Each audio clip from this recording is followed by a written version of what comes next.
嚟緊星期六嘅凌晨3點鐘有英超賽事啊，曼城主場對住狼隊啊，曼城力爭前5，更加要步步為營。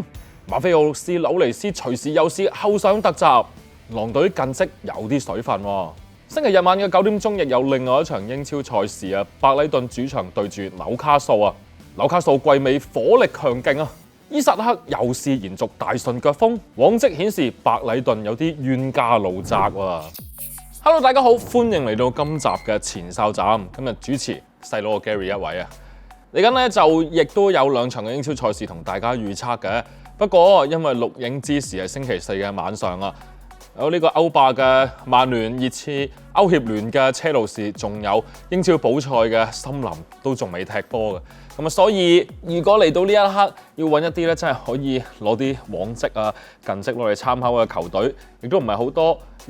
仲有英超已經咧就利物浦確定咗成為聯賽嘅冠軍啦！再一次恭喜利物浦嘅球迷啊，真係今季實至名歸嘅，由頭帶到尾。咁啊，另外咧喺榜尾嘅3支降班球隊，上個禮拜自從咧葉少域治輸咗波之後，亦都已經確定咗啦噃。咁啊，所以嚟緊要喺英超裏邊揀啲有競爭性嘅賽事咧，都有啲難度嘅。咁啊，好彩而家都仲有個爭前5啊，來季歐聯席位都鬥得幾燦爛嘅。咁啊，所以咧就揀2場波啊，會有機會影響到前5嘅位置嘅爭逐嘅賽事啦。第一場波咧就可能早少少啦，咁啊節目出街之時應該就星期5嘅日間時間，咁啊喺呢一日嘅深夜啊，即係星期6嘅凌晨就開波噶啦。曼城啊主場對住狼隊喎。嗱咁啊講下主隊嘅曼城先啦。而家曼城呢一刻咧喺個英超嘅聯賽榜啊，即係呢輪開始之前就排緊第4位嘅。咁啊當然第4位算係喺個爭前5裏邊有個主動嘅地位啦。咁啊因為基本上而家第3至到第7佢爭3個位嘅啫。咁但係如果喺呢個主導嘅地位嘅話咧，更加係曼城咧要確保自己能夠全取3分啊！嗱咁啊，曼城有冇能力可以係全取3分咧？對住狼隊絕對有嘅。一來佢哋主場出擊啦，二來啊，其實咧曼城咧去到季尾咧，終於重返正軌啦。咁啊，依家咧係啱啱嘅對上8場各項賽事啊，佢哋有6勝2和嘅不敗走勢喎。呢個走勢咧，見到啊曼城咧去到季尾咧，終於適應咗冇洛迪嘅日子啦，甚至啊高華石都可以整個臥射，哇！真係打呢個防中嘅位置。高華石啱啱喺洛迪傷出嘅時候，大概係上年嘅10月左右嘅時間，曾經都有啲入波嘅。當時大家都諗住，高華石應該今季可以頂到阿洛迪啦。咁啊，但係跟住大部分時間，哇！又要簽啲力高干沙里斯翻嚟啊，等等。咁但係去到季尾，高華石終於再次話俾大家聽，其實我打呢個單防中嘅位置都可以㗎，都唔錯啦。咁啊，但係6勝2和裏邊啊，留意翻喎，曼城咧原來呢6場勝仗，其實佢哋唔係話經常大炒對手嘅。除咗上個禮拜提過啊，水晶宮入咗2球先，跟住激嬲咗曼城，反給佢哋5-2之外咧。另外嘅5場勝仗啊，原來都係1球起2球止嘅啫，頂到盡都係贏2球，亦都咧有係2場贏1球嘅賽事嘅啫。咁啊，似乎咧就唔係贏得好多喎。咁啊，點解曼城唔係贏得好多咧？佢係咪代表佢個勢唔夠勁啊，功力唔夠強橫咧？咁啊，其實又唔係嘅，因為咧曼城啊，大家都知道啊，夏蘭特咧因傷缺陣啦，前面啊叫做有個馬木樹喺度，但係馬木樹啊唔係場場都數到糊嘅，都要睇場合發揮。咁啊，依家咧就曼城，所以啊，佢哋咧經常咧領先住1球之後啊，憑住佢哋嘅強大嘅控制場面能力，保持住個勝果。如果你真係話要攞3分嘅話咧，曼城最強嘅好似唔係哇炒到人哋係咁攞燕梳球攞箍筍波，其實佢哋係領先住之後咧，點樣去保持嗰個領先嘅局面先係佢哋嘅強項啊！嗱，今季咧曼城咧雖然表現滑落啦，根據哥迪奧拿講啊，今季無論攞唔攞到足總杯嘅冠軍，都係一個失敗嘅球季，佢都唔止講咗1次㗎啦。但係雖然曼城表現不似預期，但係仍然都保持到球隊嘅風格嘅。咁啊，邊方面嘅風格咧？當然就係控制節奏嘅能力啦。今季咧，原來喺英超裏邊啊，平均每場嘅控球率有61.6%，同埋成功嘅傳球有543.9次啊！呢2個數據都係英超排第1多嘅。咁啊，大家就好清楚曼城嘅踢法啦。大家再諗翻喺球場上邊，貝納杜斯話點解成日場場都正選？點解根道簡場場都正選？呢啲球員擺到明去到禁區頂嗰度自動得逼力㗎啦，拖慢晒個節奏，甚至本身佢哋嘅速度都好似同啲呢個比賽上面咧都有陣時啊，好似哇唔係好夾咁樣喎，好似唔夠快咁樣。咁但係有呢兩個球員喺度，可以幫手咧保持控球權同埋控制個節奏啊，尤其是喺領先嘅局面之下，咁啊所以見到咧，曼城仍然有強大嘅控制力，一樣可以贏緊波之後更加安全咁樣保持住咗3分啊！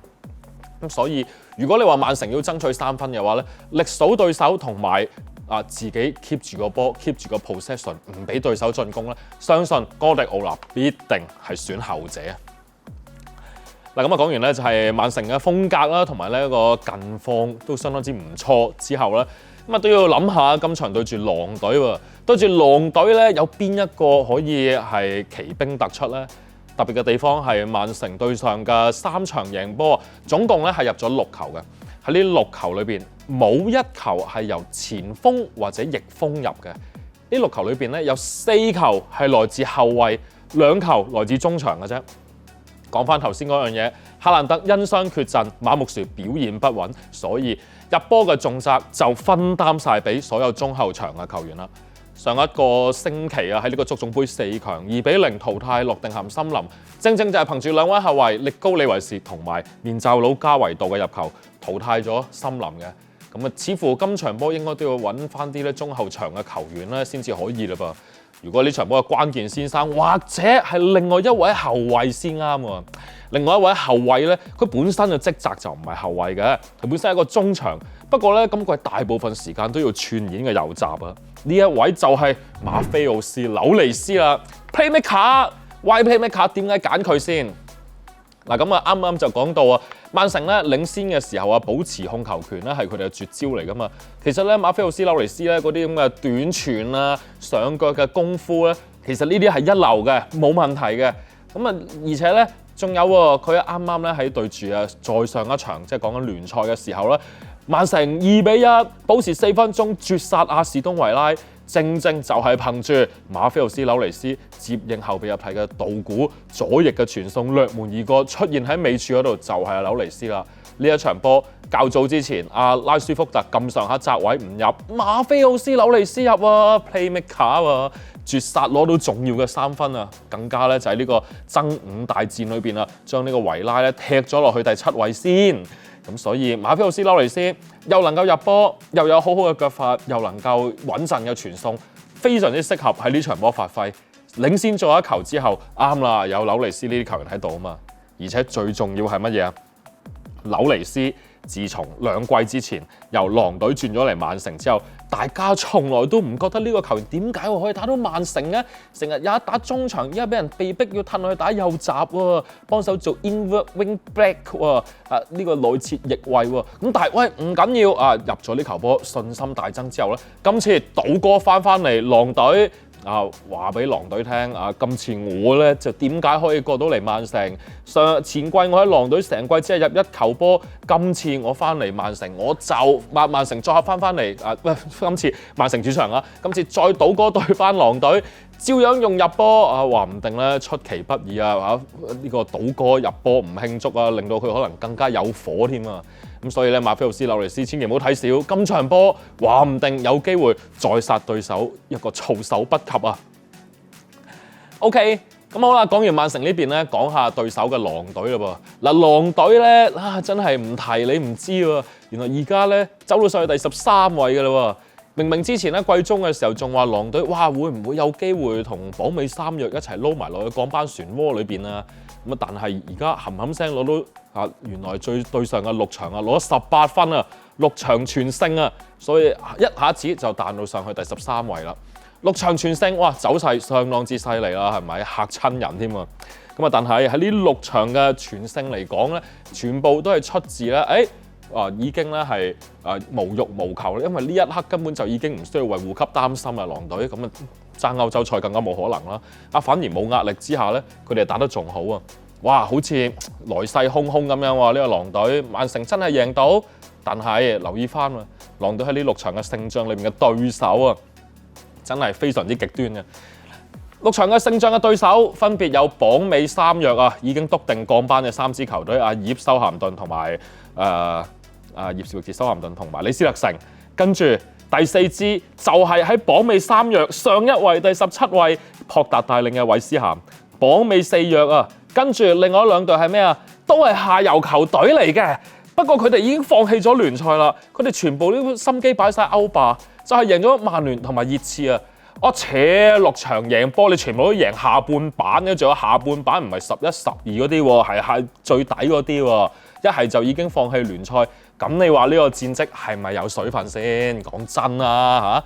而且我睇翻呢個狼隊咧，啱啱上一場啊3-0擊敗李斯特城呢場波啊，嗱就咁睇好似哇跟下好犀利喎，1個入球2個助攻啊，數據上再睇翻嗰啲片段啊嗰啲畫面，喂狼隊球都要經啊跟下先至識得進攻嘅喎，全部基本上由佢策劃，一係就由佢入波，佢自己俾完波自己走埋位，一係就自己中間掕埋去啲對手度突破分球，喂！咁啊，原來咧成場波仲要啊，除咗一個入球之外咧，佢總共咧係有5次嘅起腳嘅，根本完全係主宰住狼隊嘅進攻命脈嘅。嗱，對住李斯特城啊，可以打得咁好啊，唔出奇啊！一來佢哋降咗班啦，二來佢哋嘅防守從來都好大問題嘅。咁但係如果今次嚟到係作客曼城啊，如果跟下我都唔話佢突然之間咩水準下滑啦，只要冇上一場對李斯特城咁好嘅話咧。咁話唔定咧，狼隊咧啲進攻就已經死晒火啦，仲要諗下今次嘅對手咧係曼城喎，咁所以狼隊呢個戰績有水分啦，兼且咧極度依賴、過分依賴跟下嘅情況之下，今場波作客嚟到曼城，究竟有冇機會入波咧？似乎難度可能都唔低喎。既然係咁樣嘅話，睇好曼城啊，能夠可以領先之後咧，輕鬆保持呢個係領先嘅局面，再加上咧狼隊嘅往績有水分，兼且咧跟下一個人獨力難支啊，所以預料今場曼城應該可以小勝1球啦。既然係咁，就不如估個波膽啊，曼城贏1-0，全取3分，使命必達啦。OK， 啱啱講完曼城對住狼隊嘅賽事之後啊。跟住落嚟就講下星期日晚嘅聯賽啦。咁啊，如果咧大家睇到呢條片咧 miss 咗第一場唔緊要，第2場波星期日晚先開波嘅。呢場咧都係對住爭逐來季歐聯席位有直接影響嘅賽事啊。呢場就係白禮頓主場對住紐卡素啦噃。呢個都係一個幾難預測嘅對碰嚟噶。咁啊，當然紐卡素嘅近況相當之厲害啦。而家呢一刻紐卡素啊係排緊喺聯賽嘅第3位嘅。即係本今輪嘅英超開始之前，佢哋係排緊第3位啊，已經取代咗森林上到去第3噶啦。咁啊，仲有啊，計一計條數，原來紐卡素咧同第2位嘅阿仙奴只係爭5分嘅啫。考慮到啊，嚟緊尾3嘅一輪聯賽，紐卡素將會同阿仙奴有場6分波嘅直接對碰，所以意思就係原來紐卡素只要係嚟緊嘅6分波裏邊，可能令到阿仙奴有咩閃失嘅話咧。紐卡素有機會直頭後上奪亞添啊！咁啊，哇！突然之間個動力就大增啦喎，因為紐卡素話能夠攞到亞軍咧，即係可以話係近年嘅成就啊！除咗咧就係前一季咧曾經殺過入去前4之外，咁啊如果今季能夠攞到亞軍咧，我相信咧艾迪賀維啊等等咧都能夠咧可以對呢個沙特公共投資基金啊呢個咁有錢嘅老闆有所交代先啊嘛！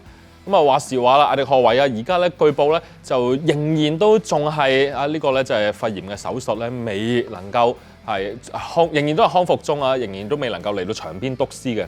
不過咧由佢嘅助教田道爾咧就似乎咧領軍咧就冇乜問題啦。一來佢哋兩個咧都係合作無間啦，二來咧原來紐卡素近期咧哇進攻力非常之強勁喎。對上嘅5場各項賽事，佢哋入咗16球啊！平均每場入超過3球啊！哇！啲咁嘅進攻火力真係嚇死人啊！仲有上個禮拜我哋實況好波都有開 live 嘅3-0大炒葉士域治，送阿葉一程。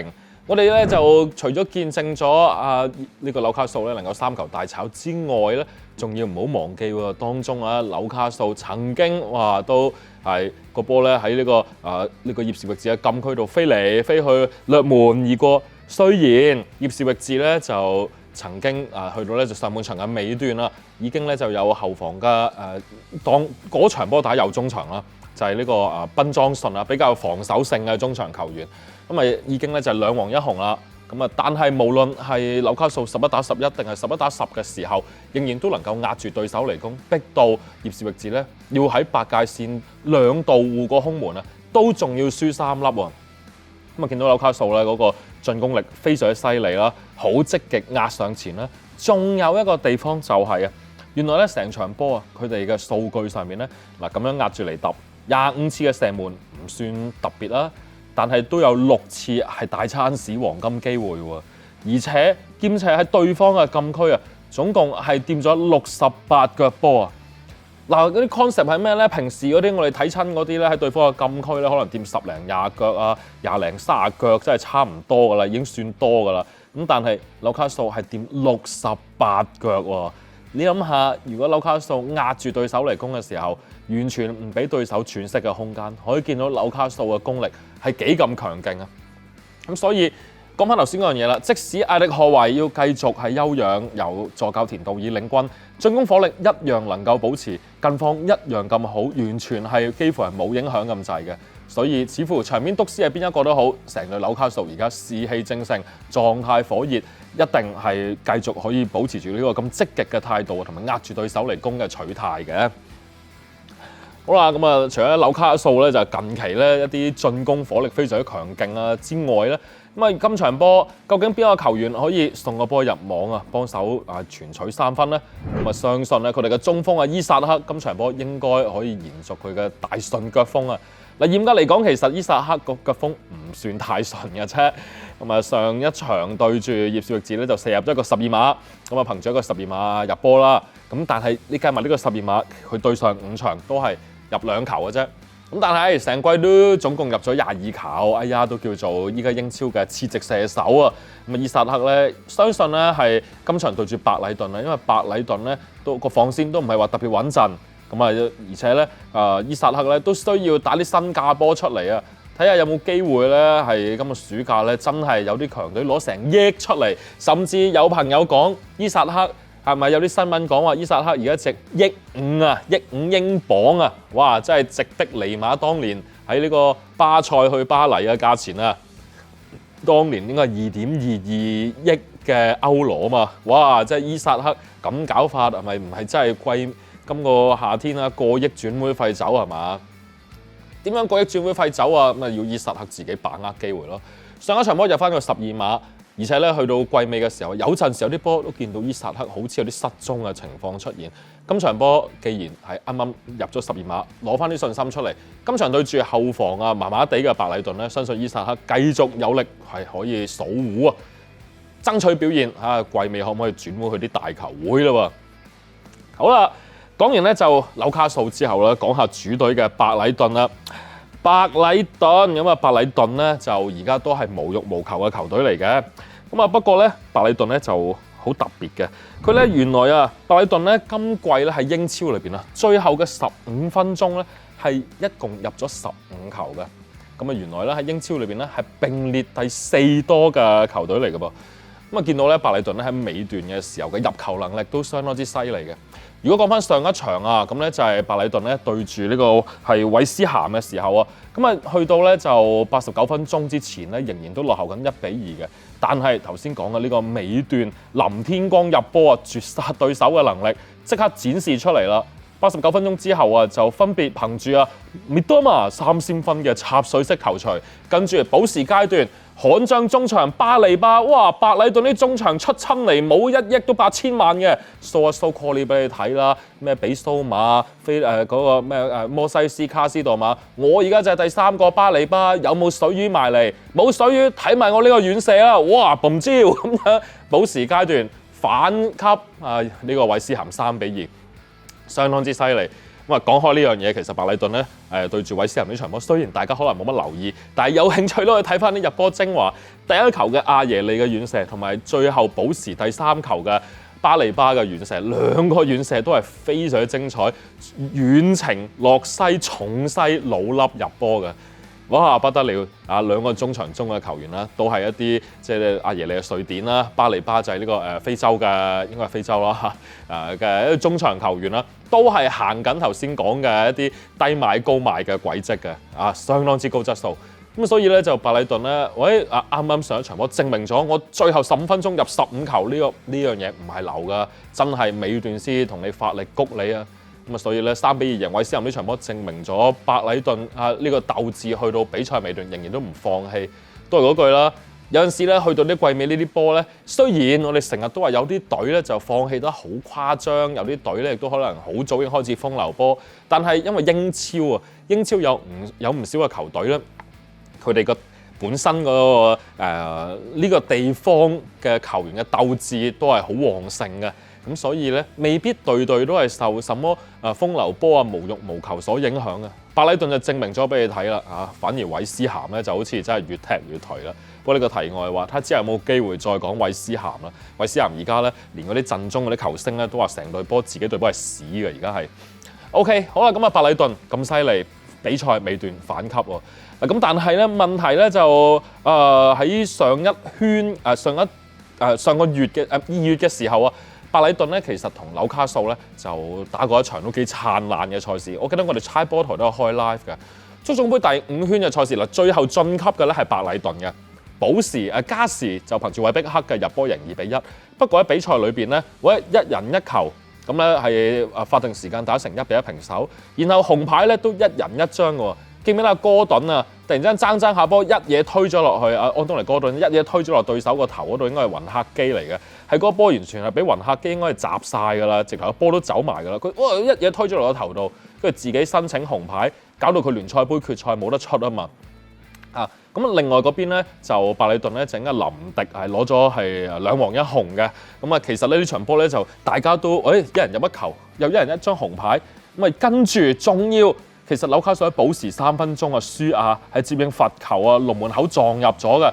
不過經過 VAR 複核咗之後咧，原來係詐糊越咗位嘅。然後入咗加時之後，就憑住韋碧克降臨啦，見唔見一個 chip 射完全冇人估到，佢趁住對方門將托比衝出嚟之前，竟然用 chip 射，哇！真係我估你唔到啊！